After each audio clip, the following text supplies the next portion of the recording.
Olá, uma boa noite. Eu sou o professor doutor Gustavo Aires de Arruda, sou docente na Escola Superior de Educação Física da UPE e o atual coordenador do GPS.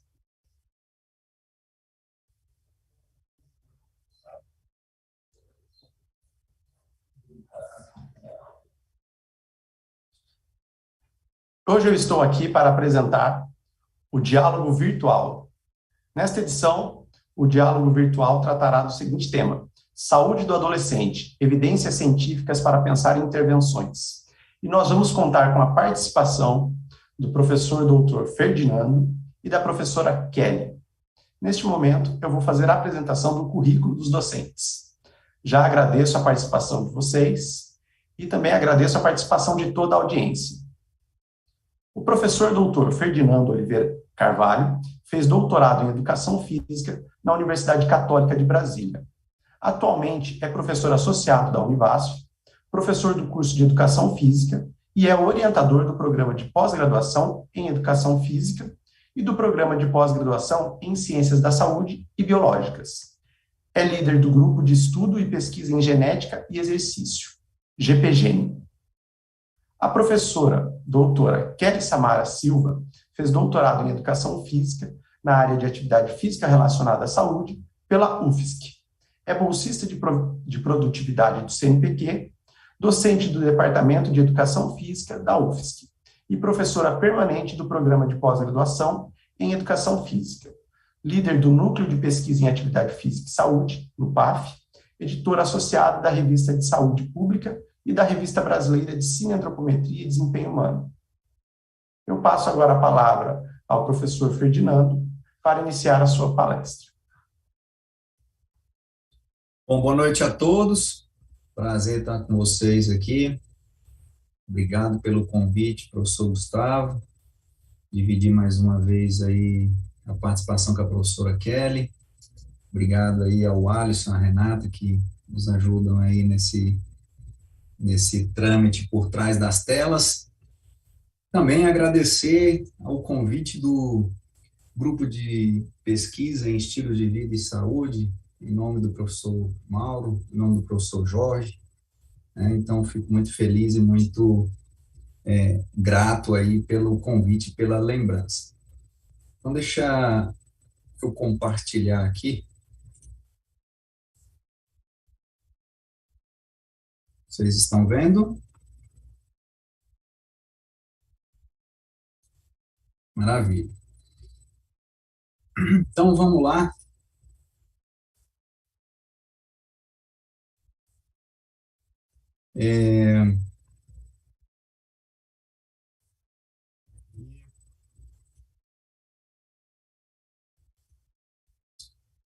Bom, me foi feito aqui o convite, né, para falar da saúde do adolescente e trazer uma abordagem das evidências científicas, né, para que nós possamos pensar nas intervenções. Então, fico bastante agradecido mais uma vez aí por terem lembrado do meu nome, né? E aí agora eu vou passar alguns trabalhos aqui que eu observei, que eu dei uma olhada, né? Sobre essa temática, até que a gente já discute há um bom tempo já sobre essas análises, principalmente com relação a crianças e adolescentes, porém hoje falando especificamente de adolescentes. Então, muito bem, fico mais uma vez aí agradecido. Nós vamos falar de saúde do adolescente, né, relacionado aí às abordagens científicas para pensar nessa intervenção, né, e falar de adolescente, a gente primeiro precisa identificar, né, o que é a adolescência. Então, Lima, em 2021, caracteriza essa adolescência né, dizendo que é um período que compreende aí de 10 a 19 anos, que na grande maioria das vezes são marcadas aí por grandes mudanças, né, tanto no crescimento quanto no desenvolvimento biológico e social. E por sua vez, né, Malta e colaboradores em 2014 traz que nesse período, né, existe uma busca de novas experiências, curiosidades, né, vivenciar novas sensações, inclusive com relação ao consumo de álcool, que será uma das nossas abordagens aqui dentro dessa temática com os adolescentes. E para pensar exatamente nessa lógica, né, foi me proposto aqui, e de um comum acordo eu sugeri também a coordenação, de eu trabalhar de forma isolada aqui os principais fatores de risco que envolvem a adolescência. Então, eu vou mostrar algumas evidências científicas e vou fazer uma proposição no final, que logo na sequência a professora Kelly vai também abordar isso de forma agrupada, né? Então, quando a gente fala de fatores de risco relacionados a adolescentes, existem vários deles, né, que nós observamos aí na literatura diariamente.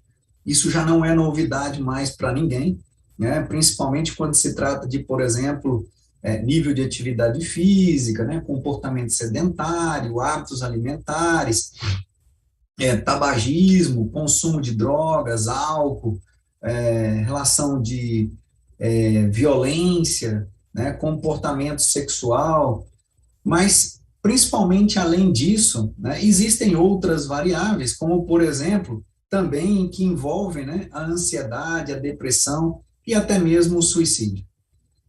Então, de uma forma isolada, a grande maioria das evidências tem mostrado assim, olha, o que eu posso fazer, ou o que existe para o adolescente no tabagismo, o que existe no adolescente para atividade física, ou, às vezes, a associação de uma ou duas variáveis, né, o comportamento do álcool e da atividade física, né? Então, quando eu for comentar mais para frente de uma proposta, eu vou trazer esse quadro aqui novamente, e eu vou tentar colocar para vocês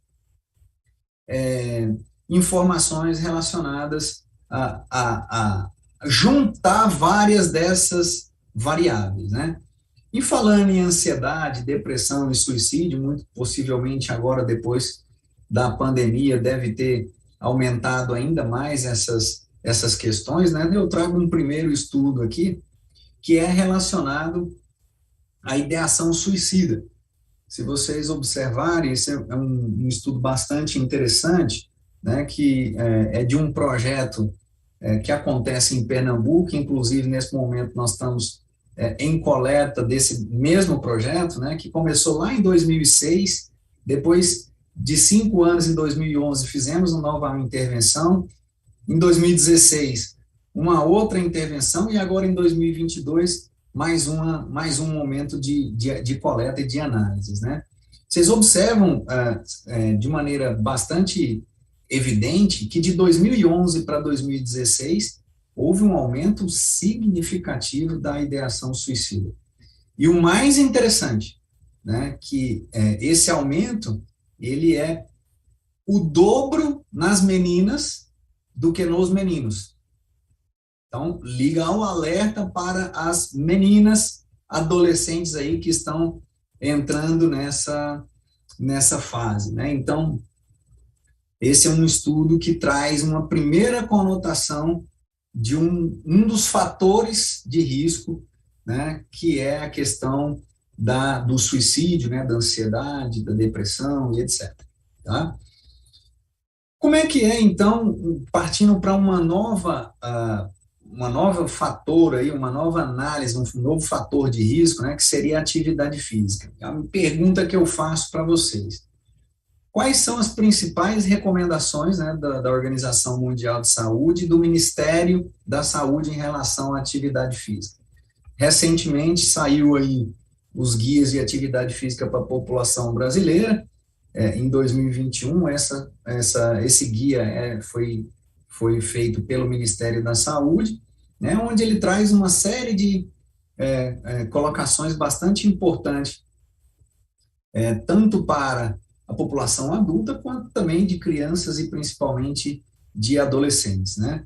Então, melhorar a saúde do seu coração, condição física, desenvolver suas habilidades motoras como correr, saltar e arremessar, isso pensando mais especificamente para crianças, né? Principalmente um auxílio no controle de peso adequado e na diminuição do risco de obesidade, ajudar, consequentemente, isso ajuda no melhor desempenho escolar, né? Principalmente também com relação à alimentação e o seu tempo de comportamento sedentário, quanto tempo você fica na frente de celular, tablet, televisão, computador e assim sucessivamente, videogame, né? Então, é uma abordagem bastante interessante que é feita pelo Ministério da Saúde. O mais interessante, ele traz um direcionamento para os professores de educação física, bem como também para os pais e os seus responsáveis, né? Então, o professor de educação física, ele necessariamente ele precisa estar atualizado com esse guia, né, de atividade física, né? Então, por exemplo, ele comenta lá, converse com a comunidade escolar para que, quando possível, desenvolva as atividades físicas que estimulem os estudantes a diminuírem o comportamento sedentário. Isso é inédito. Faz o Ministério da Saúde, eu acho que eu nunca tinha visto o Ministério da Saúde publicar alguma coisa com relação à atividade física e comportamento sedentário, né? Com relação aos pais, vocês podem observar aí, ó, incentive a criança ou o jovem a reduzir o tempo de comportamento sedentário. Esse é um primeiro fator. Limite de tempo de permanência na frente do computador, celular, tablet, videogame, televisão.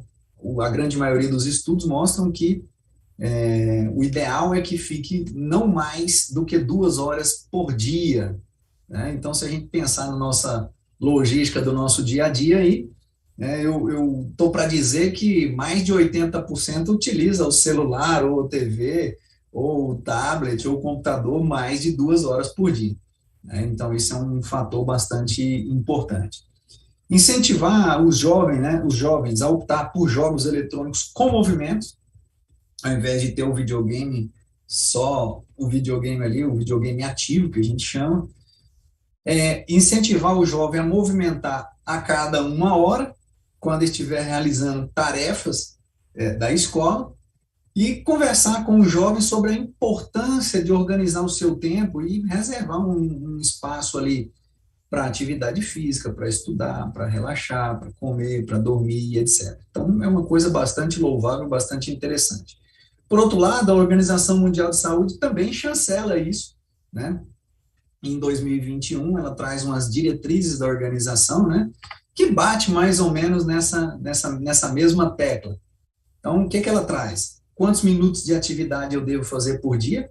Então, vocês podem observar que essas atividades, né, elas têm uma ideia de ser de 60 minutos no mínimo de atividade moderada e vigorosa, em intensidade, que se faça ao menos 3 vezes por semana. Aí a pergunta que eu faço para vocês: vocês acham que realmente os jovens estão atendendo essas recomendações?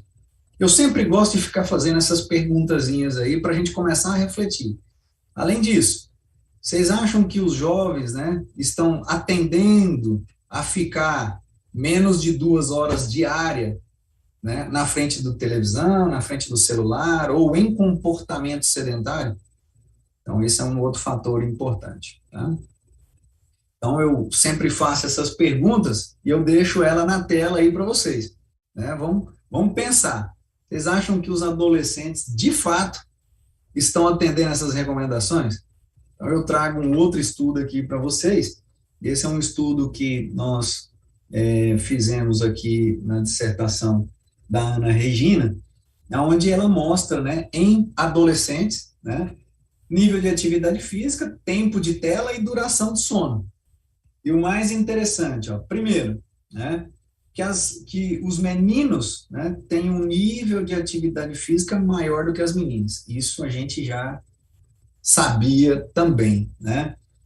Mas o que chama atenção é tempo de tela, né, por dia na semana, os meninos 4 horas aproximadamente, as meninas também, tá? Embora não deu diferença entre meninos e meninas, mas eu quero chamar a atenção no quantitativo de horas que se fica nos dias de semana e nos dias de final de semana, que é 5 horas e meia em média para os meninos e 6 horas para as meninas, né? E uma coisa também interessante é com relação às horas de sono, né? Então, nos dias da semana, os jovens têm dormido menos, né? E a recomendação é de 8 a 10 horas. Então, vocês observam aqui que os meninos 7 horas e as meninas também 7 horas nos dias de semana, tá? Então, esse é um fator interessante. Com relação à atividade física, um outro estudo bastante interessante que eu gosto muito de citar, né? Ele mede aqui o nível, né, da aula de educação física, qual era a intensidade medida por acelerômetro, tá? Qual era a intensidade dessa aula de educação física para esses adolescentes, né, esses jovens aí. Vocês observam que, né, nós temos aproximadamente, né, de uma amostra total aí, entre meninos e meninas, né, nós temos 12 minutos da aula de educação física, que é de 50 minutos, 12 minutos, em média, tá, que se faz exercício de intensidade, moderada a intensa intensidade. E quando eu divido pelo sexo, vocês observam aqui, né, que os meninos fazem um pouquinho mais, né, fazem em torno de 16 minutos de atividade moderada vigorosa por dia, ou, no caso aqui, nessa aula de educação física, e as meninas nem 8 minutos de aula moderada a intensa intensidade. Então, isso é muito grave. Será que essas pessoas estão atingindo, né? Se não estão atingindo, o que nós estamos errando? Porque a maioria dos estudos mostram isso, né? Eu só vejo estudos replicando isso, replicando, mostrando que não estão atingindo, ou estão ruins, ou não está tendo aula de educação física. Mas o que nós estamos fazendo para melhorar? Quais são as políticas públicas que nós estamos fazendo para melhorar, né? Se você analisar os jovens, ele está mais ou menos assim, ó. Em todos os momentos ele está sentado, né? Ele está indo para a escola, ele está dentro de um carro, ele está sentado. Ele está comendo, ele está sentado. Ele está assistindo televisão, ele está sentado. Ele está estudando, ele está sentado. Né? Ele vai dormir, ele deita, com comportamento sedentário. Ele está se alimentando, ele está sentado. Então, esses comportamentos também preocupam. Por isso que a Organização Mundial de Saúde e também o Ministério da Saúde, né, publicou esses materiais agora em 2021, né, no ano passado, que nos traz informações bastante interessantes. Aí eu te pergunto, e os hábitos alimentares desses jovens? Como é que estão? Passando para um outro tópico bastante interessante, né? Como é que vocês acham que estão os hábitos alimentares, né, dos nossos jovens? Eu trago aqui um estudo, né, que é um estudo feito pelo Pense, em 2018, que ele traz numa página do governo federal, dizendo assim, ó, mais da metade, tá? Mais da metade dos jovens acompanhados no SUS tem alimentação inadequada. E olha só que interessante, 55% dos adolescentes têm alimentação inadequada, essa é a conclusão que eles trazem, mas olha só, 42% ingerem hambúrguer e embutidos. 43% consomem biscoitos recheados. Então, essas informações mostram que os nossos jovens também não estão alimentando de forma adequada, né? Então, esse é um outro problema, beleza? Muito bem. Aí eu pergunto para vocês, como é que estão, né, as questões relacionadas ao fumo, à bebida, às drogas, né? Então eu pergunto aí para a gente refletir. Será que os adolescentes fumam? Será que os adolescentes bebem? Será que eles fazem uso de drogas? Que idade que começa? Então eu trago aqui alguns estudos mostrando que esses adolescentes começam aí entre 13 e 17 anos, 63% já haviam consumido uma dose de bebida alcoólica pelo menos uma vez, segundo os estudos do PENSE de 2019. Como consequência, vocês observam aí que os adolescentes que ingerem bebidas alcoólicas utilizam drogas ilícitas. Eu vou no próximo slide mostrar uma coisa bem legal para vocês. Estão mais predispostos à violência, tais como briga, e também questão do suicídio que nós comentamos lá atrás. Então você vê que uma coisa está casada com a outra. E olha que legal esse estudo aqui, ó, da Revista Brasileira de Epidemiologia de 2020, ele mostrando exatamente isso que eu comentei para vocês. Né? Bom, qual é a probabilidade, né, de um jovem fazer o consumo de doses de bebidas alcoólicas, seguindo o lado esquerdo aí, né, características mais seguras, entre aspas, para que esse consumo seja baixo. Então, vocês observam aí que, em geral, né, quem consome menos, desse lado esquerdo aqui, ó, são as características desses adolescentes que, de fato, têm um consumo bem baixo, ou tem uma probabilidade de ter um consumo bem baixo de bebidas alcoólicas. Né? Esse estudo foi muito legal, achei muito bacana ele. Por outro lado, a gente tem do lado direito aqui, ó, informações relacionadas ao quê? Né? A variáveis que levam a essa probabilidade a aumentar a uma probabilidade em torno de 80% de fazer esse consumo de doses de bebidas alcoólicas. Ou seja, quem está do lado menor aqui, as características são sexo feminino, de 18 a 20, vive com um companheiro, não exerce atividade remunerada, não relatou problemas de cansaço, não fuma atualmente e participa de atividades religiosas. Né? Do outro lado, ó, sexo masculino, estão mais ligados a consumo de bebida, de 21 a 24 anos, não tem companheiro, né? Exerce atividade remunerada, relatou problemas de cansaço, fuma atualmente e não participa de atividades religiosas. Então, foram os extremos. E nesses extremos mostra que você ter esses indicadores aqui, desse lado direito aqui, seja 1, 2, 3 ou 4 ou 10, né, a sua probabilidade aumenta muito. Né? Então, esse estudo traz uma informação bastante legal. Esses dados não estão publicados, mas eu fiz questão de trazer eles, porque isso aqui é um estudo de rede multivariadas, que é o que eu vou propor mais à frente. Né? Se vocês observarem aqui, cada uma dessas bolinhas são variáveis que nós fizemos num estudo, que nós queríamos analisar o uso de camisinha, né? Se as pessoas fazem uso de camisinha ou não em jovens adolescentes e um pouquinho acima da adolescência, jovens adultos, né? Universitários.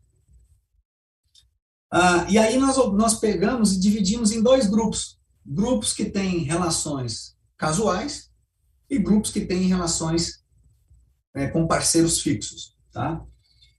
O que é interessante aqui chamar a atenção para você? A rede que mais se comportou, a melhor variável que trabalha nessa rede toda aqui, né, de comportamento sexual, de drogas, sexualidade, sociodemográfica, a variável que mais foi importante aqui, nesse comportamento para o uso do nosso desfecho, que era a camisinha, em jovens, foi o quê? As drogas. Ou seja, vamos pegar um exemplo do carnaval que teve agora. Não adianta eu ficar combatendo. Isso é óbvio que você não precisa parar, né? Mas você não adianta você ficar combatendo, no caso, as doenças sexualmente transmissíveis, distribuindo camisinhas. É mais interessante, segundo essa análise de várias variáveis, é mais interessante eu fazer um combate às drogas. E olha que mais interessante ainda, isso é nas pessoas que têm parceiros casuais. E olha só para vocês verem nos parceiros fixos. As mesmas variáveis são as que apontam a maior rede, né, de informação, ou seja, drogas, mas tem uma variável, que é essa variável 8 aqui, ó, nos parceiros fixos, que chama bastante atenção, que é a variável religião. As pessoas estarem associadas a uma religião, consequentemente, usam menos drogas e, consequentemente, não deixam de utilizar a camisinha, né? Ou o preservativo, no caso. Então, isso é um dado extremamente importante. Isso aqui são dados ainda não publicados, que a gente tem feito de alguns estudos. Esses dados aqui foram de aproximadamente 2.400 pessoas de todas as regiões do Brasil. Tá? Então, é um dado bastante legal para a gente trazer. Com relação à violência, né, eu deixo um site aqui para vocês, na verdade, um link aí, né, quem tiver interesse. Dentro da Abrasco, né, que é a Associação Brasileira de Saúde Coletiva, existe uns PDFs lá bem legais, com vários estudos, falando de violência física, violência sexual, de violência verbal, né, de violência contra a criança, de violência contra as mulheres, de violência contra idosos, vários estudos, vários estudos. Eu não vou reportar todos, obviamente, mas eu vou trazer aqui uma informação no que se diz respeito ao nosso estado, ao estado de Pernambuco aqui, né? Então, em Pernambuco, Queiroz e colaboradores aí em 2021 avaliaram, né, que o consumo de álcool, drogas ilícitas e o envolvimento em brigas, e identificou que a chance dos adolescentes que consumiam bebidas alcoólicas terem envolvimentos em brigas aumentou de 1,96 em 2006 para 2,11 em 2011. São dados lá da segunda etapa do projeto Atitude, né? Então, essas informações são informações bastante interessantes. Por exemplo, consumiu álcool, consumiu drogas, né? Certamente tem um envolvimento aumentado, uma probabilidade de ter um envolvimento aumentado em brigas. E nessas coletas que a gente tem ido aí, as diretoras realmente estão reclamando disso, né? Pelo amor de Deus, os meninos estão, depois da pandemia, estão tudo malucos, desaprenderam a conviver em sociedade, né? Então, esse é um grande relato aí, né, que isso que tem tido nessa fase do projeto Atitude agora em 2022. Além disso, é necessário lembrar que aonde há um envolvimento de sentimentos e relacionamentos, olha o que acontece, né? Então, eu vejo aqui, ó, uma série de problemas, né, relacionados aqui a sentimentos, a relacionamentos, né, publicado lá por Tabaquim em 2015, e aí ele traz aí tristeza, ansiedade, insônia, desânimo, impaciência, irritabilidade, atitudes agressivas, falta de concentração, dores de cabeça e cansaço excessivo. Então, você vê que é muito mais complexo do que eu ficar analisando pontualmente cada uma daquelas variáveis de fatores de risco, né? Certamente Kelly vai falar posteriormente do agrupamento disso. Eu faço uma proposta para vocês, né? E se analisarmos as interações de todas essas variáveis sobre um determinado desfecho? Por exemplo, eu quero saber de todas aquelas variáveis que eu pontuei lá atrás, né? Se, por exemplo, quais dessas variáveis aqui, todas essas variáveis, mais impactam em fazer ou não atividade física. Eu queria saber quais dessas variáveis mais impactam na violência e nos comportamentos e sentimentos. Então, eu isolaria a violência e os comportamentos aqui, e observaria quais das outras variáveis mais interferem nessa daqui.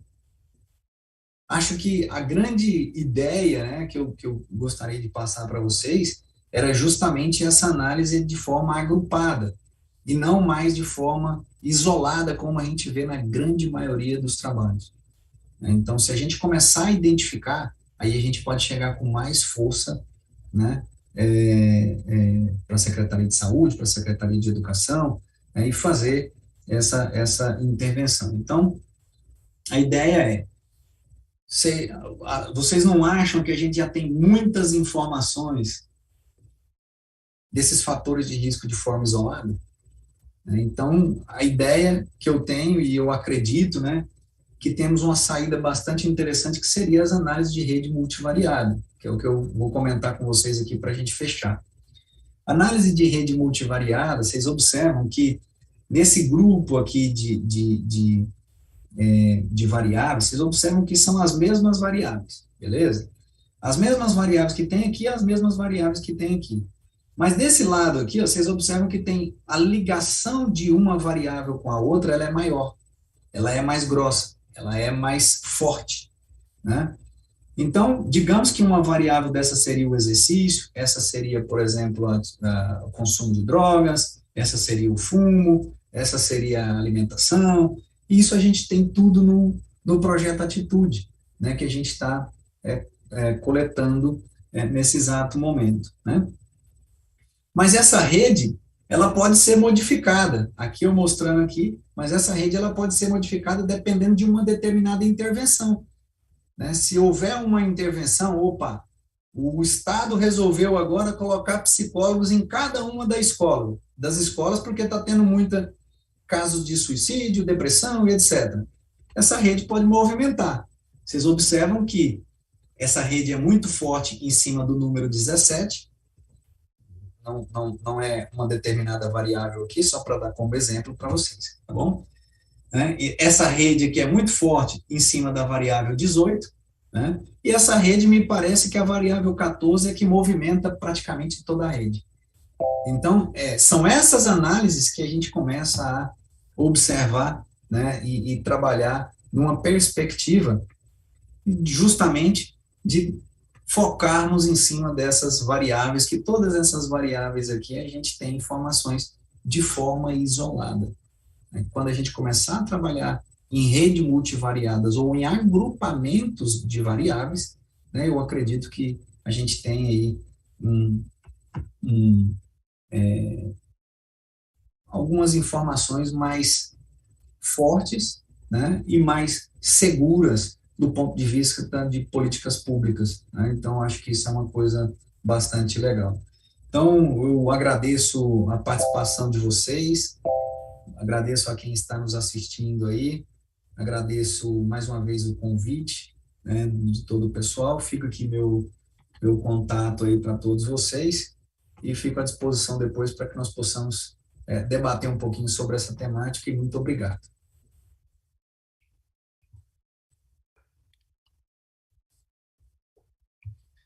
Muito bem, eu agradeço ao professor Dr. Ferdinando Carvalho pela belíssima palestra.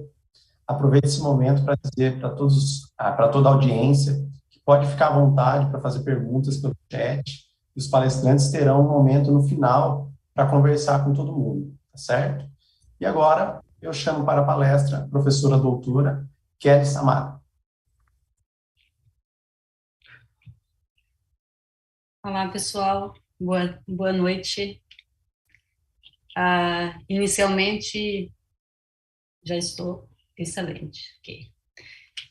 Inicialmente, eu gostaria de agradecer, né, o convite do Gustavo, né, fiquei bem lisonjeada, né, e também sei que por trás aí o Mauro, o Jorge, né, a Simone, então eu sei que vocês devem, né, de alguma forma também ter comentado da possibilidade da gente fazer essa fala juntas, aí eu e o Ferdinando que explorou a questão do comportamento mais isolado, né, Ferdinando?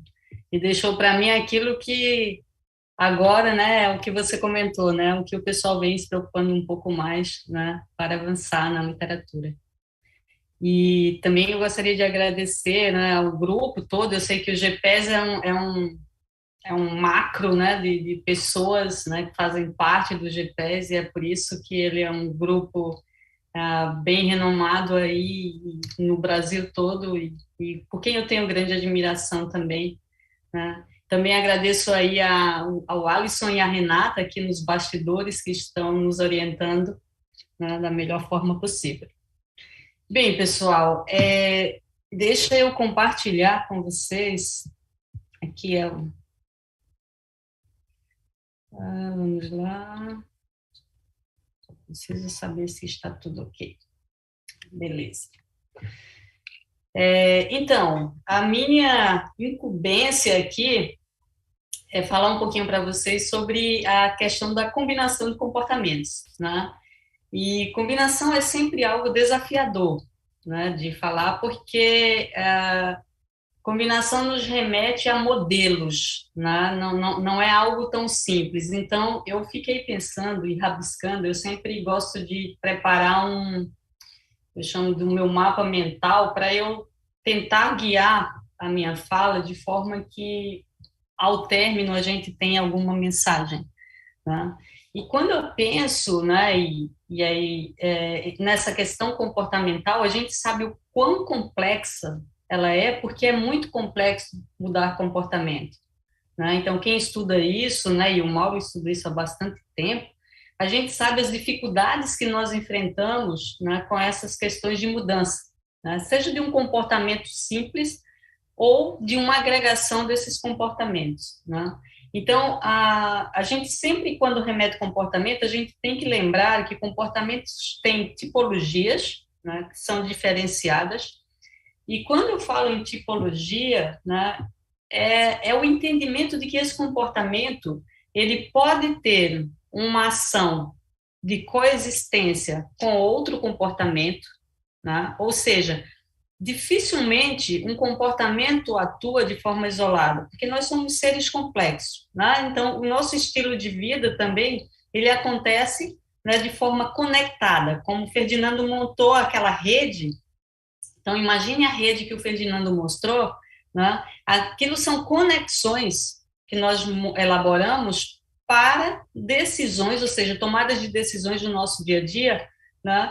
E aí entra essas coexistências daqueles pontinhos, né? Então, esse é um caminho, né? Um caminho onde o comportamento pode coexistir com o outro, tá? Ou seja, essa coexistência, ela pode ser de um comportamento positivo com outro positivo, mas ela também pode ser de um comportamento positivo com outro comportamento que não é tão bom assim, tá?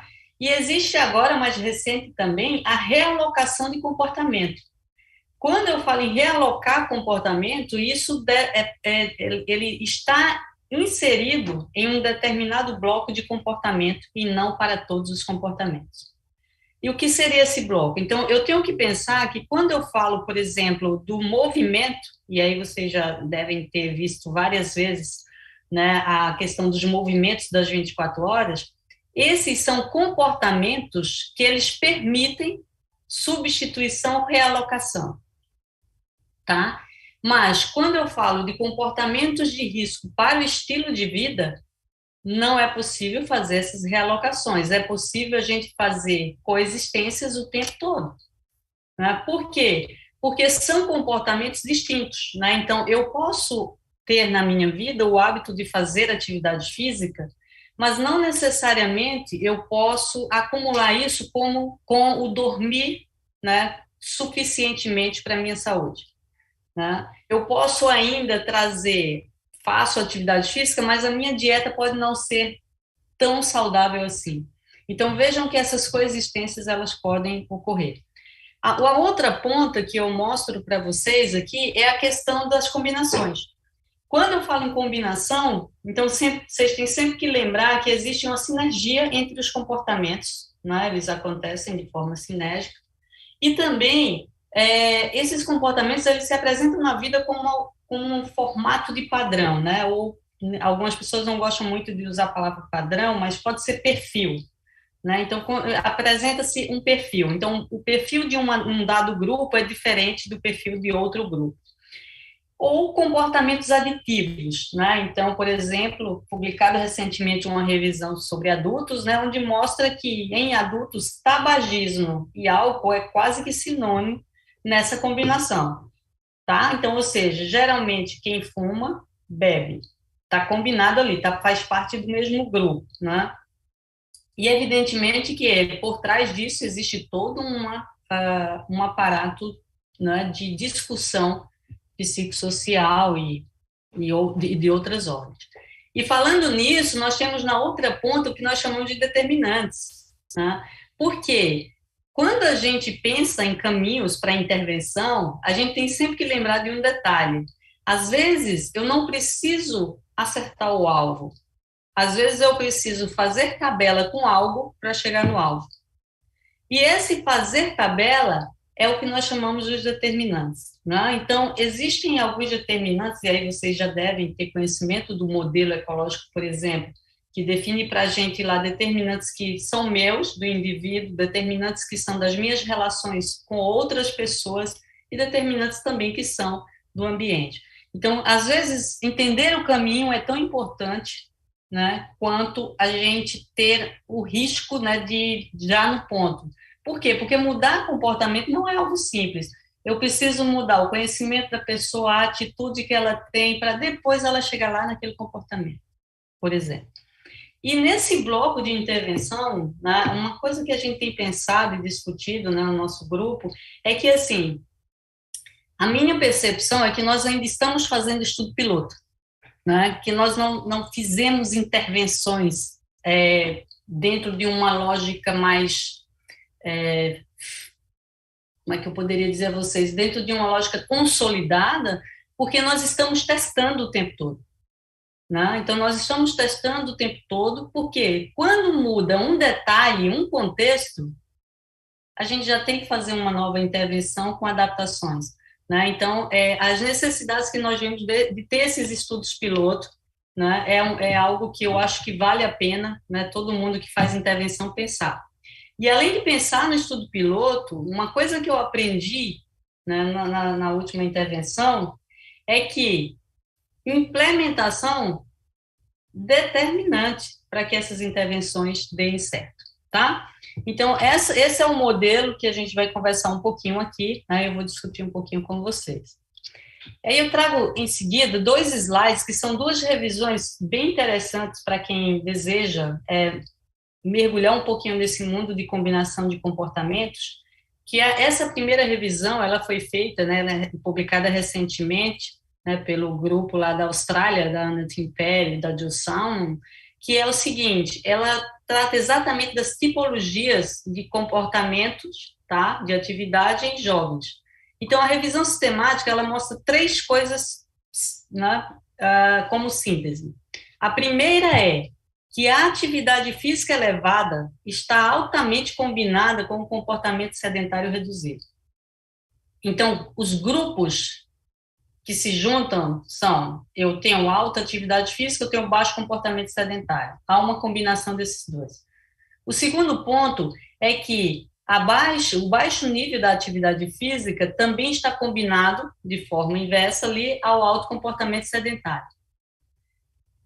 E quando isso acontece, quando essa combinação acontece, ela dispara outras combinações subsequentes, ou seja, ela puxa outras questões, que vocês podem ver aí, que é uma alta dieta de má qualidade, né? Ou seja, uma dieta não boa, tá? Também ela se combina a questão do aumento dos comportamentos de risco. Então, veja que há uma probabilidade grande de, quando se juntam comportamentos não saudáveis, esses comportamentos puxarem outros comportamentos. E aí, a outra revisão que eu trago é mostrando também para vocês, né, que quando a gente fala daquela realocação que eu havia dito para vocês, né, o primeiro da coexistência, o segundo da realocação, é que quando eu tenho um padrão, tá, de movimento, onde eu tenho a atividade física favorável, sono favorável e eu baixo comportamento sedentário, eu favoreço indicadores de saúde, tá? Quando eu não tenho esse controle do comportamento sedentário, ou seja, eu só aumento a atividade física, melhoro o meu sono, também eu mexo nesse indicador de saúde cardiometabólica e adiposidade. O mesmo acontece quando eu tiro a atividade física. Mas o que a revisão chama a atenção, né, e que vocês devem estar atentos, é que dos 3 comportamentos, a atividade física foi o indicador mais consistentemente associado à saúde, tá? E aí a gente fez uma revisão, a gente, né, trabalhou numa revisão porque a gente queria ver o seguinte, tá, a gente quer ver essas combinações nos jovens, né, de 0 a 19 anos, e nós queremos ver a distribuição desses agrupamentos, considerando países de baixa, média e alta renda. Então, a gente fez uma revisão de escopo para a gente ver essa questão e nós conseguimos capturar aí 57 artigos de 40 diferentes estudos. O que a gente viu? É que a quantidade de estudos, né, que combinam fatores de risco é considerável, né? Então nós temos bastante material aí na literatura e que existe 55 tipos diferentes de combinação. Então veja que loucura, né? 55 tipos. Então, e esse aumento da variedade dessas combinações é bem maior em países de alta renda, né? Eles se combinam muito mais do que em países de média e baixa renda. E fazendo uma síntese, o que a gente observou é que aumento do comportamento sedentário, combinado com aumento de consumo de doces, comidas salgados e bebidas açucaradas, era potencial, apareceu em 17 estudos, tá? E o aumento da atividade física como segundo. Então, esses 2 grupos de combinação, né, estavam presentes em todas as rendas. Ou seja, independente do país ser pobre, rico ou mediano, é isso aí. E aí, quando a gente for olhar qual é o perfil mais saudável, o que a gente observou é que, né, para o aumento de atividade física, com mais frutas e legumes, com baixo consumo de açúcar, isso acontece em 12 estudos de países de média e alta renda, tá? Já os perfis menos saudável, né, que seria o inverso disso, ou seja, eu tenho baixa atividade física, baixo consumo de frutas, eu tenho alto comportamento sedentário, consumo comidas não tão saudáveis, esteve presente apenas nos países de alta renda, né? Isso é um indicador importante, né, mostrando que em países de baixa e média renda a situação está menos pior, mas que também precisa ser trabalhada. E aí a gente fez um outro estudo, né, tentando ver o seguinte, olha, então vamos ver com alguns indicadores de saúde na nossa intervenção o que nós temos, né, de resultado. Então, nós pegamos as combinações que é chamadas de obesogênicas, né, ou seja, aquelas que são altamente relacionadas com sobrepeso e obesidade, tá? E nós avaliamos para ver se essa combinação de comportamentos de riscos realmente afetava a questão da sobrepeso e obesidade. Se vocês olharem esse gráfico, que foi para toda a população, então vocês vão ver aqui, né, que está em vermelho, os círculos vermelhos, foi a primeira composição da classe do grupo não saudável. Então, o grupo não saudável constituiu 56% da amostra. E 43,8% eram saudáveis nesses comportamentos que nós investigamos. Então, em ambos os cenários, né, ou seja, grupo saudável e grupo não saudável, o comportamento sedentário era elevado, em ambos os cenários. E quando a gente trouxe essa informação para rapazes e moças, né, o que a gente viu? Então, eu coloquei aqui, destaquei na classe 2, que é a classe saudável, né? Então, o inverso agora. Então, 50% dos rapazes eram saudáveis, e 65% das moças consideradas saudáveis, né? Mas o que a gente observa? Que os rapazes continuam sendo mais ativos do que as moças, né? Comportamento sedentário é alto em ambos, o consumo de frutas, o consumo de alimentos saudáveis é mais baixo na mulher do que nos homens, né? Mas o consumo do não saudável é maior quase que nos dois sexos, sendo um pouquinho mais nas mulheres. Essa relação desses comportamentos combinados não se apresentou associada ao sobrepeso e obesidade nesses adolescentes. Aí nós partimos com o ponto 2. Tá, agora nós vamos estudar a combinação de comportamentos que são considerados das 24 horas, comparando com a aptidão cardiorrespiratória. E aí a gente observou que nós conseguimos novamente formar dois grupos. O grupo A, não saudável, correspondeu a 10% da amostra total, e o grupo 2, né, saudável, correspondeu aí a quase 90% da amostra.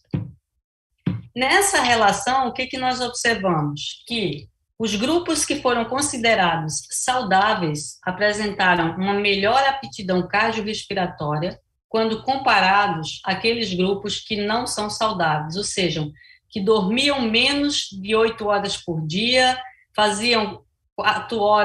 ficavam 4 horas em tempo de tela e faziam menos de 300 minutos por semana de atividade física moderada vigorosa. Aí outra ideia que a gente teve foi o seguinte: a gente disse, olha, esse comportamento sedentário ele está apresentando-se de forma elevada dentro, né, desequilibrando um pouco essa questão dos clusters. E se a gente estudar o comportamento sedentário de forma detalhada? Porque a gente aprendeu que comportamento sedentário tem dois lados da moeda, né? Tem um lado bom e tem um lado não tão bom assim. Então, a gente separou, e aí como a gente não tinha informações do conteúdo, nós separamos considerando o equipamento, né? Então, a gente separou TV, de videogame, de computador, de celular, para a gente ver o que acontecia. E aí a gente queria saber se isso afetava a percepção de saúde dos adolescentes, né? Então, aí o que a gente fez nesse estudo? A gente separou em 3 classes, né? Quer dizer, na análise vieram 3 classes potenciais. Uma que nós chamamos de fubbers, que é aquele tipo de namorado e namorada que você não quer nunca na vida. Por quê? Porque ele pega o celular e fica mergulhado, ou seja, são aquelas pessoas que são tão viciadas em celulares que elas nem conseguem falar com as outras pessoas, né? Nós temos também o grupo saudável e o grupo de gamers, que aí junta videogame, né, que são aquelas atividades lá, computador, etc. A gente observou que o grupo que era de maior proporção era aqueles que tinham alto uso do celular, né, com 50%, depois 26% do grupo saudável e 22% dos jogos, né, dos games. E quando a gente começou a estudar para ver a relação disso com a percepção da saúde, a gente observou que tanto as pessoas que ficam muito tempo nos celulares, como aquelas pessoas que passam bastante tempo nos games, mostraram, ou quer dizer, tiveram uma maior chance de relatar uma autopercepção de saúde negativa quando comparado àqueles que estavam lá no grupo dos saudáveis, tá? Então, veja que algumas percepções da tela, quando a gente pega o tempo do comportamento sedentário, e se você tem componentes ali dentro, estude os componentes, porque eles se apresentam também de forma diferenciada em relação a desfechos de saúde. E aí, a pergunta que eu deixei aqui, que é assim, ok, falei tudo isso aqui para vocês, né, mas como combinamos esses comportamentos de risco, né, para auxiliar em nossas intervenções? Como é que a gente combina isso, né?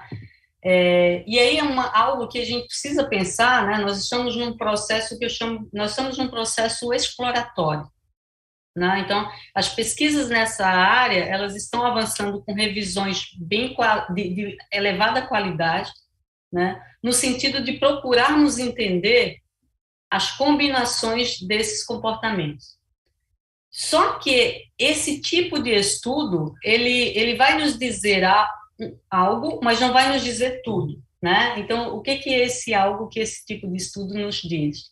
Ele nos diz o seguinte, olha, quais são os grupos que se formam, né? E entender esse grupo vai ajudar você a melhorar a sua intervenção.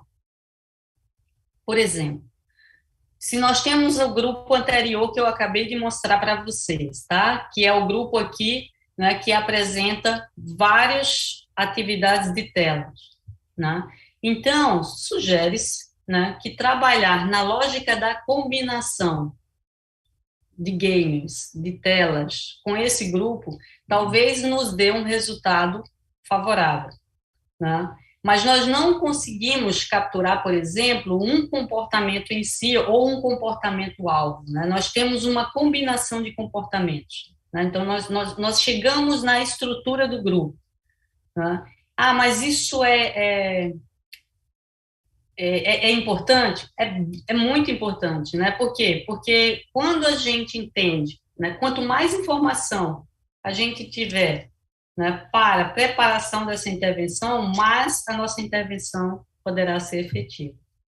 E aí nós tínhamos discutido na literatura, por exemplo, olha, nós temos que fazer intervenções isoladas ou multicomponentes. Nós temos que fazer intervenções onde apareçam 2 desfechos, 3 desfechos.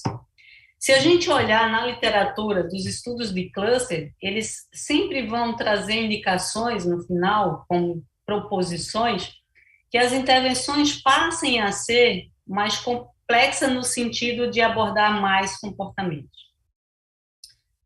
Do outro lado, nós temos algumas teorias, né, que mostram que se a gente precisa trazer mais de um comportamento, possivelmente a gente vai ter que abordar também complexidades teóricas um pouco maior, porque nós vamos precisar também de trabalhar com estratégias diferenciadas, né?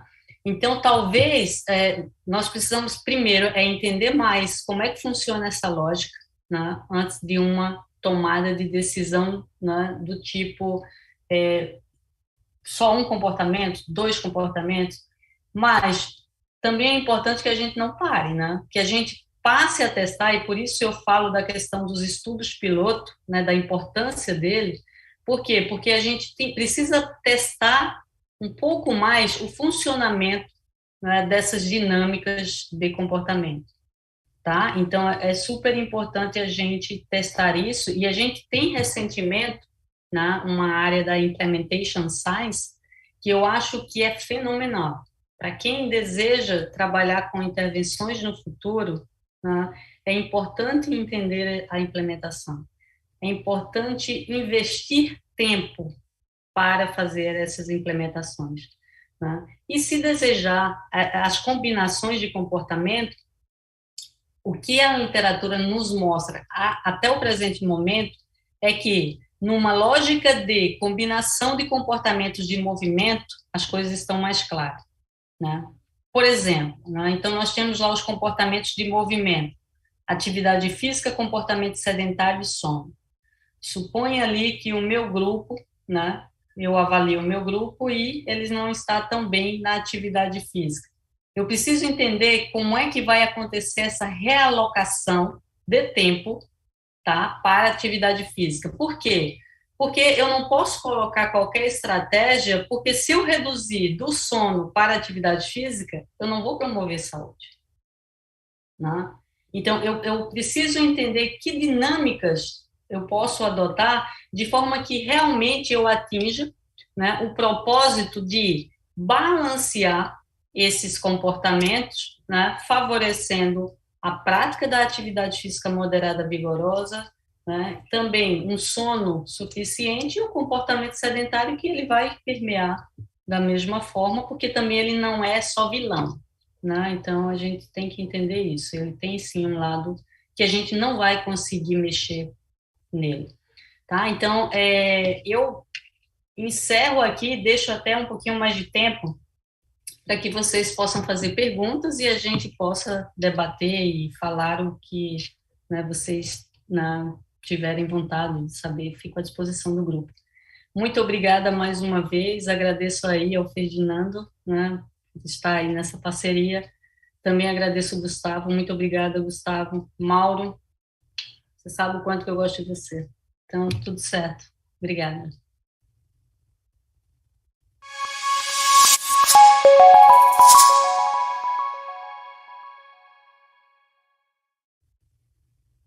Muito obrigado, professora Kelly, por essa belíssima apresentação.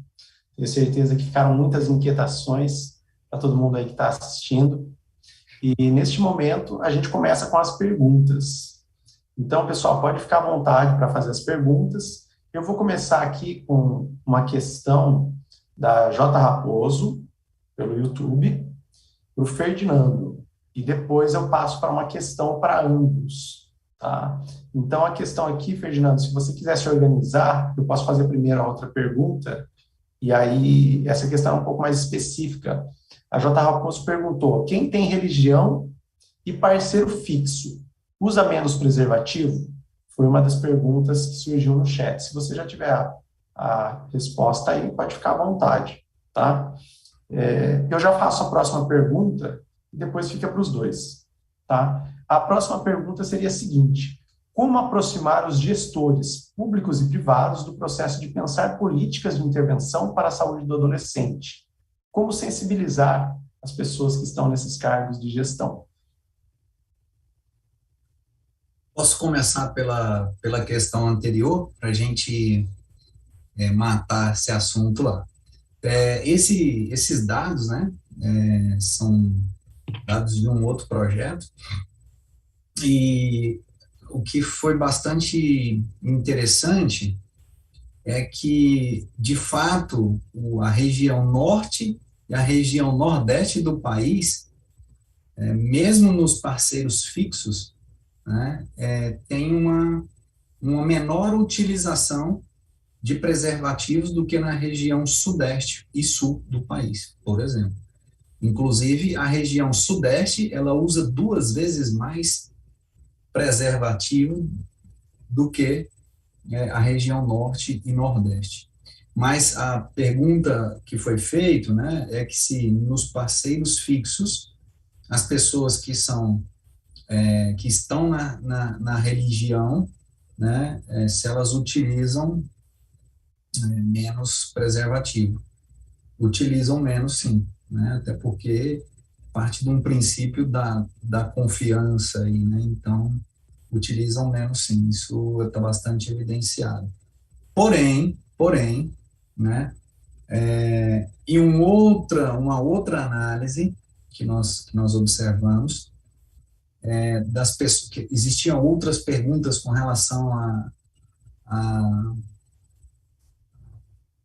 AIDS, né, a outras doenças, e aonde teve a maior incidência de pessoas que foram contaminadas eram de parceiros fixos, né? Então, olha só que coisa dramática, né?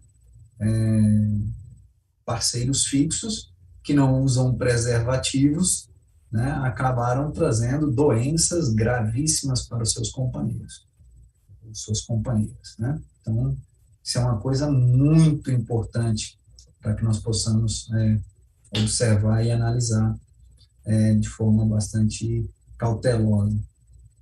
Acho que respondi essa, né? Tranquilo. Qual que era a outra mesmo, Gustavo? Perdão. A segunda pergunta é aproximar os gestores, sejam eles públicos e privados, do processo de pensar políticas de intervenção para a saúde do adolescente. Como sensibilizar esses gestores? Quer começar, Ken? E acho que acredito assim, né? Eu entendi, Gustavo, da sensibilização. Na sensibilização, eu acho que é algo essencial, né, num processo de mudança, né, que a gente espera, né? Então, quando a gente pensa em mudanças macro, né, a sensibilização de gestores que atuam no Estado, na prefeitura, isso é super importante. Agora, para que isso aconteça, é essencial um trabalho conjunto, né, entre a academia, né, e os próprios políticos, né? E quando eu falo em político, eu não falo só o político distante, mas o político mais próximo também da comunidade, que consegue né, fazer uma intervenção, né, e mostrar, porque assim, se a gente tem os dois universos, né, eu posso esperar de cima, né, e seria o ideal, né, termos uma governança que investe em políticas públicas, né, para que a saúde comece a ser discutida já na base, né, então é o Ministério da Saúde entrando na educação, é a educação participando da saúde, isso é o essencial, né, isso mas é possível também no micro, né, então no micro é possível que vocês comecem a cobrar, né, então adolescentes, pessoas que trabalham com adolescentes, né, porque assim, às vezes a gente pensa no gestor lá da saúde, mas o próprio gestor na escola, às vezes, tranca as quadras e ninguém consegue nem fazer nada, né, então, atuar minimamente, né, e nós ocupamos uma posição muito favorável como professor de educação física nessas escolas, né, então, se a gente quer que a saúde chegue nesse adolescente, nós podemos começar a mudar essa gestão escolar. A mudança no sentido de diálogo, de proposição. Né? O que, é que a gente pode fazer diferente? Né? Como é que essa escola pode ser um modelo de escola ativa? Depois, como é que esse bairro pode se transformar num bairro de modelo ativo? E é isso a gente vai sensibilizando, porque o próprio programa de saúde, o programa da Academia da Saúde, ele não começou pelo Ministério. Né? Ele começou com ações aí, Recife, Aracaju, então ações importantíssimas que depois levaram o Ministério a adotar o programa. Né? Então, ações, né, são super importantes, eu acho que sensibilização conjunta. Muito bom, muito bom. Ferdi, você pode complementar? Posso sim.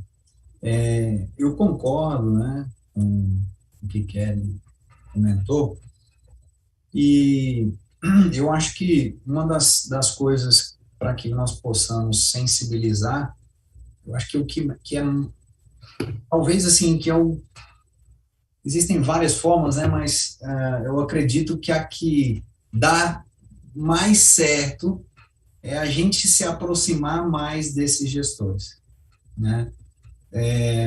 Eu acredito que há uma interação muito boa, a grande maioria deles tem interesse, tá? Porém, existem outros, né, que também fecham as portas, né? Então, não demonstram tanto conhecimento, até porque, e esse é um papel fundamental de nós pesquisadores, né, nas pesquisas que nós vamos fazer, que a questão de você dar uma devolutiva para esse pessoal, né? Então, em geral, quando você vai em alguma escola, ou alguma prefeitura, ou alguma academia pública, no caso, né, as pessoas sempre perguntam, mas e aí, qual o resultado? E aí, o que que vai dar? O que que está dando? Né? O que que pode melhorar? Né? Quando é que a gente vai ter resposta disso? Então, essas pessoas também, eu vejo que, obviamente, nós não vamos, digamos, dar conta de tudo, né? Mas a gente pode dar uma parcela da nossa contribuição ali, dessa forma. Mas veja que o sistema ele é muito complexo, porque eu dependo de várias camadas, né, dentro desse sistema. Então, eu dependo, por exemplo, da família desses adolescentes, no caso aqui que nós estamos falando. Eu dependo do próprio adolescente, né, por exemplo, como o Kelly citou aí, a comunidade, né? Então, o que tem de espaço para a prática de atividade física, né, na comunidade, fora a escola, como é que são os espaços públicos, o transporte público, a alimentação na escola, né, como é que são essas coisas que cercam, né? Por isso que você ficar trabalhando de forma isolada, eu acho que a gente já tem muita informação de forma isolada. Eu acho que agora Kelly mostrou muito bem as dinâmicas de agrupamentos, né? Então, essas dinâmicas de agrupamento, eu acredito que possa trazer informações bastante interessantes. Por exemplo, o município, ou o estado, ou até o país, né? Quais são as políticas de campanhas, por exemplo, de exercício físico? Quais são as políticas de alimentares, por exemplo? Quais são as políticas de infraestrutura nacional de transporte? Eu vou dar um exemplo de Petrolina, de onde eu estou, né? Nos últimos anos aqui houve um aumento considerável, considerável mesmo, de ciclofaixas, né? E reforma de espaços para fazer atividade física também foi bastante considerável. Só no ano de 2021, o ano passado, nós tivemos um incremento, né, de mais de 2.000 bicicletas que foram vendidas em todas as lojas de bicicletas aqui da região. Foram mais de 2.000 bicicletas vendidas, só pelo fato de ter um espaço para as pessoas fazerem atividade física, né? Então, acho que isso foi uma coisa bem, bem legal, né? Então, você vê uma implementação de uma política local, isso de fato está resolvendo e reverberando aí positivamente. Ainda poucas pessoas fazem, mas já deu um up aí para as pessoas começarem a pensar a fazer atividade física, né? E aí você para pensar, na própria escola, voltando para a temática adolescentes, na própria escola, qual é o espaço que essas pessoas têm para fazer atividade física? Nas nossas escolas aqui, várias escolas nem cobertura tem, nem quadra tem, né? Nenhum espaço para fazer atividade, né? Então, um espaço muito pequeno nas escolas. Então, o que está sendo pensado, né? Mas, de fato, eu acho que essa aproximação entre a academia e a parte pública, principalmente daqueles gestores públicos que têm uma boa sensibilidade, né? Sabem escutar e traduzir aquilo ali para o seu mundo também, porque a gente desconhece, né? Então, acho que isso é uma coisa muito importante. Eu acho que a gente tem que cutucar, acho que a gente tem que ir atrás, né? E eu acho que isso traz bons resultados. Só um complemento, se a gente lembrar, a própria nutrição tem um exemplo de sucesso em relação a isso, né? Porque nós tivemos a implementação do alimento, né, nas escolas, né, da merenda escolar, onde o nutricionista faz esse balanceamento, e isso atua super bem, né? Isso acontece, né? Claro, é um plano que foi governamental, né? Mas eu concordo contigo também, é sensibilizar as pessoas, né? Por quê? Porque os atores principais da mudança somos nós, né? Então, nós temos que trabalhar conjuntamente nesse processo. Muito bom, muito bom. A Maria Clara fez uma complementação da pergunta, né? Sobre essas intervenções, como chegaríamos nas pessoas com menor condição financeira, né? Condições mais precárias? Gostariam de complementar para falar um pouquinho dessas pessoas que têm aí um menor poder aquisitivo, pessoas que moram em regiões que, de fato, têm menos espaços, provavelmente, para a prática de esportes, para a prática de atividade física, ou talvez também menores condições até de cuidar da própria saúde em relação a outros aspectos, né? A alimentação, por exemplo. Eu tenho. Posso começar, Fernando? Ser Sim, dinâmico. claro. Eu tenho, na verdade, uma inquietação em relação a isso, porque, assim, ó, às vezes a pessoa está numa condição de sobrevivência, e quando eu estou numa condição de sobrevivência, eu não estou nem um pouco preocupada em fazer atividade física, com todo respeito a nós, né?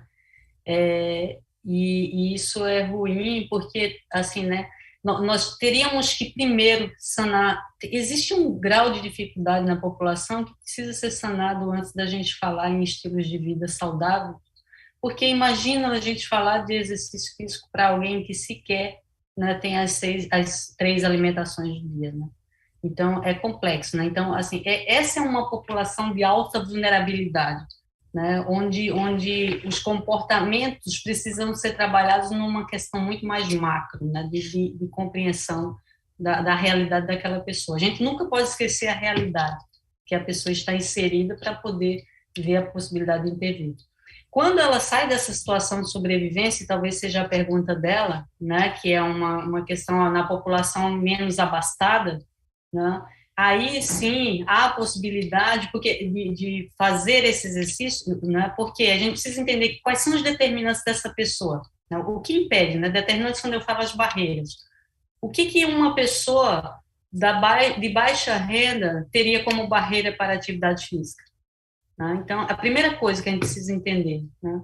E aí, se a gente elenca essas barreiras, do tipo, se a pessoa não vai ter acesso a lugares, porque praças organizadas, parques organizados, eles estão em bairros um pouco mais nobres do que em bairros pobres. Né? Às vezes, no bairro pobre, a pessoa nem calçada tem naquele bairro, né? Nem saneamento básico tem. Então, entender o contexto e toda intervenção nós devemos mergulhar no contexto antes de intervir, né? Porque aí eu preciso entender o que é que ela tem favorável, porque eu não vou conseguir, não é da nossa alçada mudar essa questão ambiental, né? Mas é da nossa alçada, dentro daquilo que é possível, né, favorecer essa pessoa a oportunidade de vivenciar a atividade física.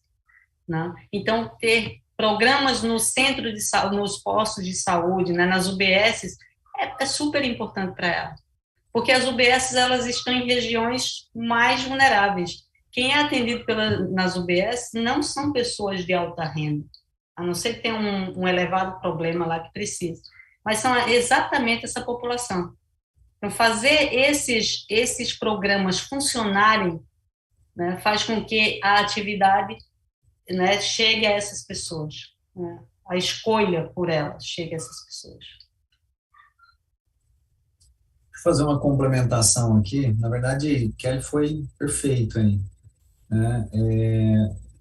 Só para ilustrar melhor também, acho que nos últimos 2, 3 anos em Petrolina, nós tivemos uma colocação de várias quadras de esportes em vários bairros, né? Então, nós tivemos ao todo aqui, salvo engano, 23 quadras de esportes colocadas em bairros estratégicos. Desses bairros, 8 são esses bairros bem que têm uma maior dificuldade, como o caso que a colega comentou aí, né? E a gente tem observado, né,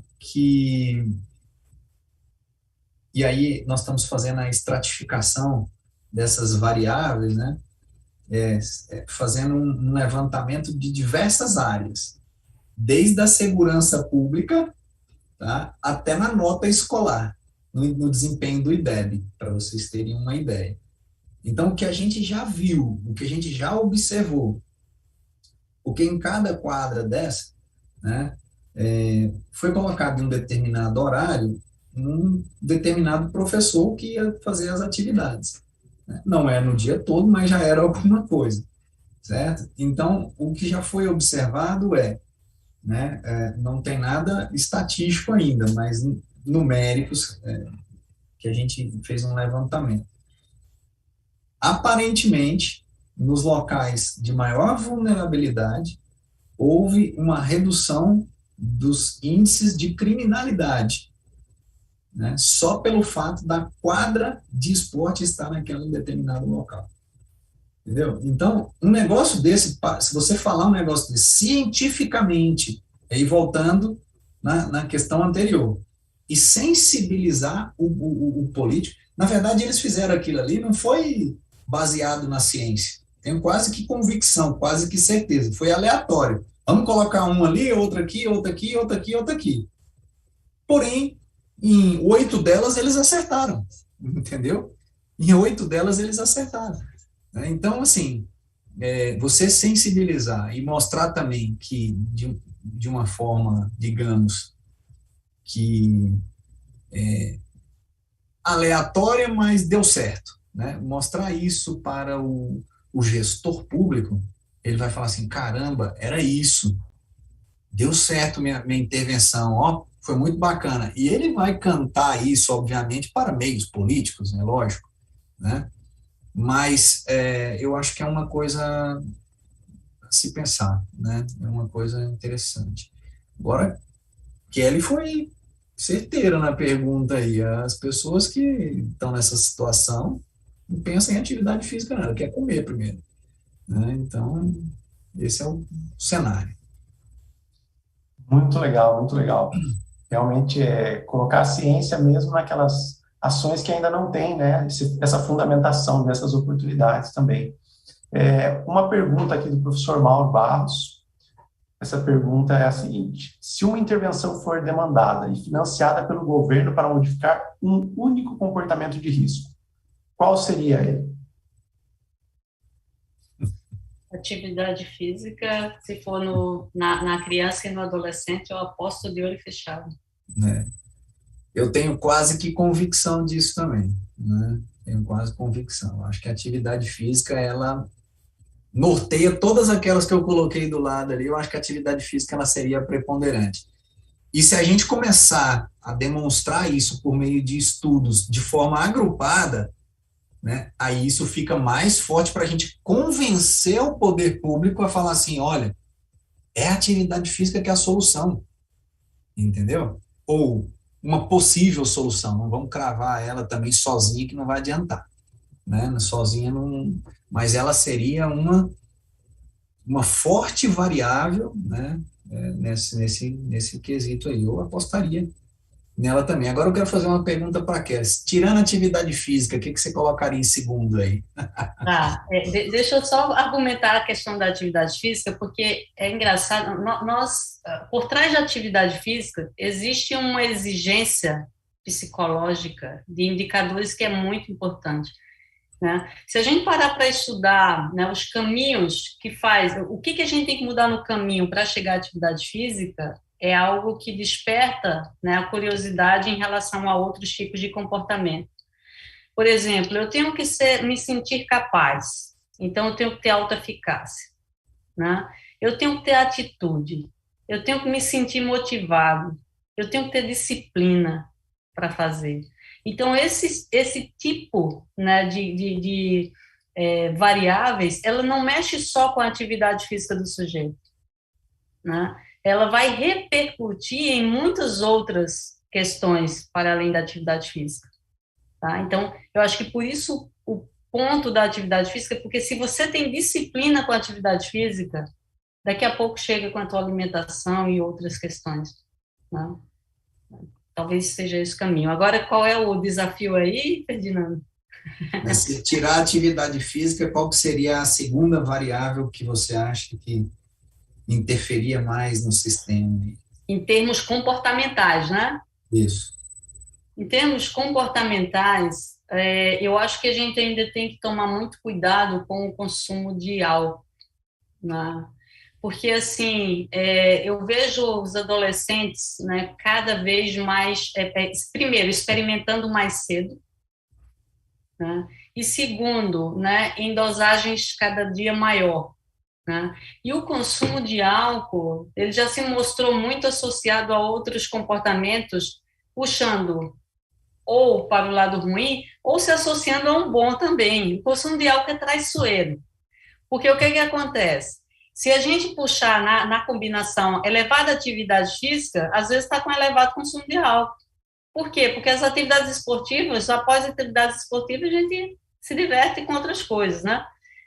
Mas ela é traiçoeira porque não é só isso, né? O consumo de álcool desperta, e às vezes, e aí volta na questão do caminho. O que leva a pessoa ao consumo de álcool?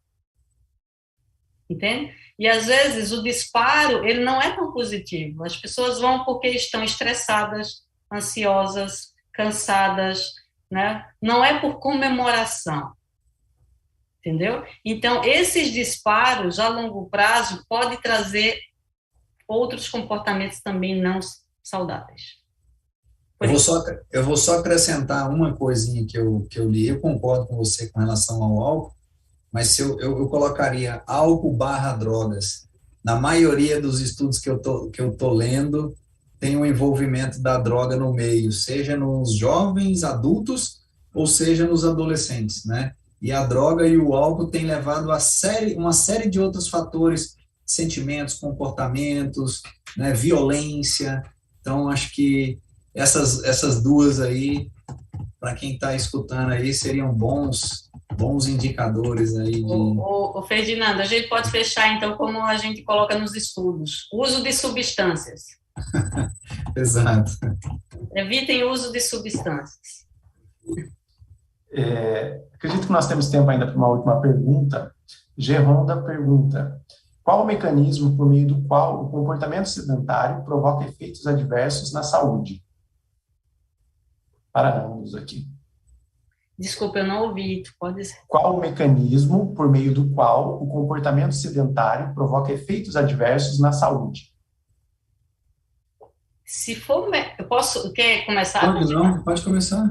Se for por mecanismo, o entendimento de mecanismo for fisiológico, tem um caminho, né? Se for mecanismo, né, global, né, aí tem outro caminho.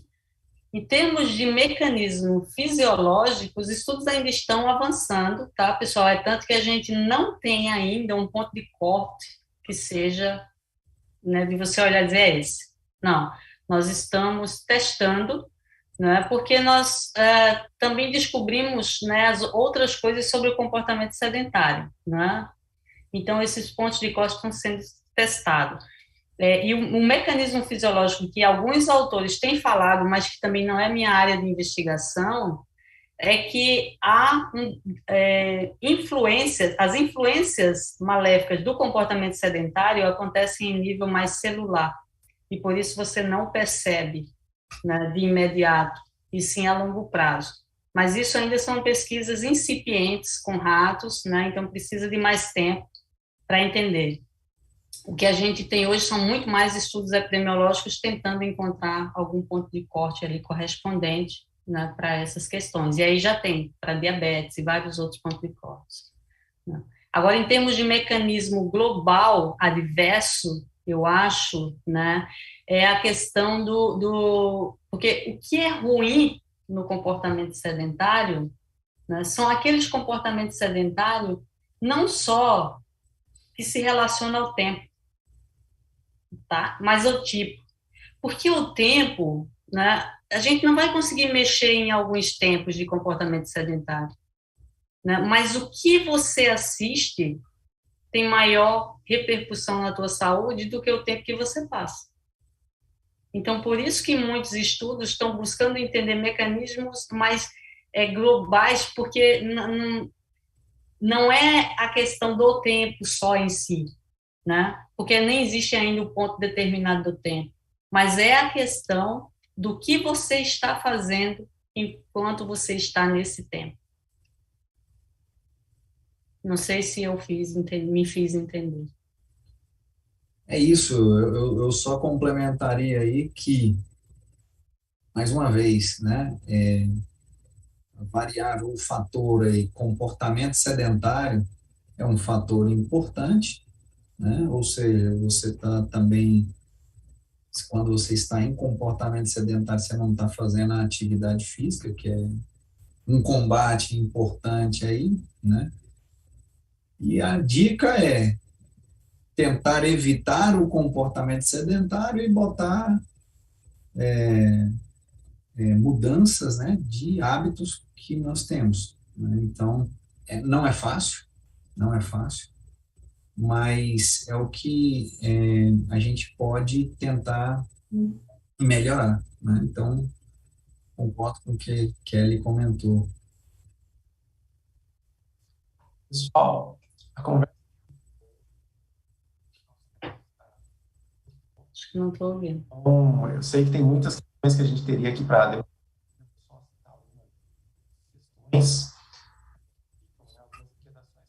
nós tenhamos a oportunidade de debater no futuro. Qual o papel da escola no processo de cuidado da saúde? Como pensar a atuação multiprofissional para cuidar da saúde do adolescente?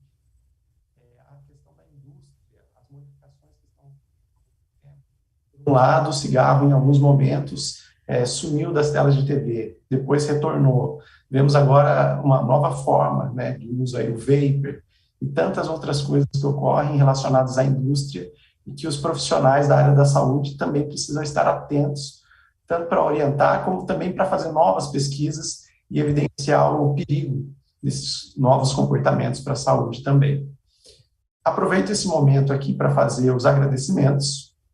Quero agradecer aqui a professora Kelly Samara, ao professor Ferdinando, por cederem o tempo e o conhecimento para todas as pessoas, né, para toda a audiência que está aqui neste momento. Gostaria de agradecer à Escola Superior de Educação Física da Universidade de Pernambuco, a ESEF-UPE. Agradecer ao GPES, na figura do GPES aqui eu agradeço ao professor Mauro Barros, fundador do GPES, e ao agradecer ao professor Mauro, eu agradeço também a todos os participantes do GPES, né, pelo apoio e pelo incentivo na realização desses eventos. Agradeço também a Renata e ao Alisson por todo o suporte e pela equipe que ajudou aqui também nos bastidores, né, na divulgação e organização do evento, Francis Cantieri, Irineu Alves, Lineker Scofield, Maria Júlia, Patrícia Nelly e Tainara Gonçalves. Eu deixo agora aqui um momento para vocês fazerem uma fala também, tá? A Kelly e o Ferdinando se despedindo e deixando a mensagem de vocês. Por favor, Kelly. Bem, eu gostaria de agradecer, Gustavo, o convite, né? Eu sempre gosto de debater, de ouvir. Eu acho que a gente aprende muito quando a gente conversa e também as perguntas que surgem, né? São perguntas que depois a gente fica pensando sobre elas e isso é enriquecedor, né? Eu acho que isso é fantástico. Então, muito obrigada, Gustavo, pelo convite. Mauro, você está me devendo uma visita aqui em Floripa com a Simone, o Jorge, né? Então, o Lupaf aguarda vocês sempre serão bem-vindos também, tá? Ferdinando, eu espero que a gente se encontre na próxima, né? A presencial, né? A gente está sempre online, né? E espero que a gente tenha a oportunidade de nos vermos aí em breve. Renata, muito obrigada, a Alisson, tá? E a todos os presentes. Obrigada, tá bom?